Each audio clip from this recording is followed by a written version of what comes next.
একটা স্বপ্ন, একটা লড়াই, কোটি প্রাণের আবেগ। আরেকবার, শেষবার বিশ্বকাপের মঞ্চে গল্পের শেষ অধ্যায়টা লেখা। নেইমার কি পাবেন সেই সুযোগটা?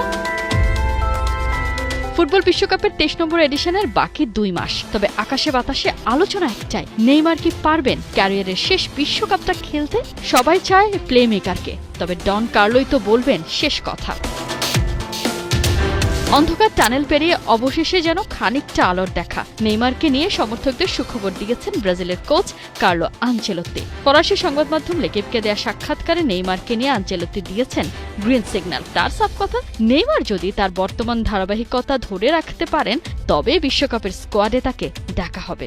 সব কথার একটাই কথা, ফিটনেস। আর এই জায়গাতেই খানিকটা ব্যাকফুটে নেইমার জুনিয়র। সেই যুদ্ধে জিততে সম্প্রতি অস্ত্রোপচারও করিয়েছেন তিনি। চিকিৎসার অংশ হিসেবে নিয়েছেন প্লাটিলেট সমৃদ্ধ প্লাজমা থেরাপি। চোট কাটিয়ে সান্তোসের হয়ে মাঠে নামছেন ব্রাজিলের ইতিহাসের সর্বোচ্চ এই গোল স্কোরার। 2023 সালের অক্টোবরের পর থেকে জাতীয় দলের বাইরে সান্তোস ফরওয়ার্ড। সবশেষ আন্তর্জাতিক বিরতিতে ফ্রান্স আর ক্রোয়েশিয়ার বিপক্ষে ম্যাচ খেলেছে ব্রাজিল। কার্লো আনচেলত্তির সেই স্কোয়াডে জায়গা হয়নি নেইমারের। বিশ্রাম নিয়ে খেলছেন সান্তোসের হয়ে। তবে বিশ্বকাপের এই আসরটায় ভক্তরা ফিরে পেতে চায় জাদুকর নেইমারকে।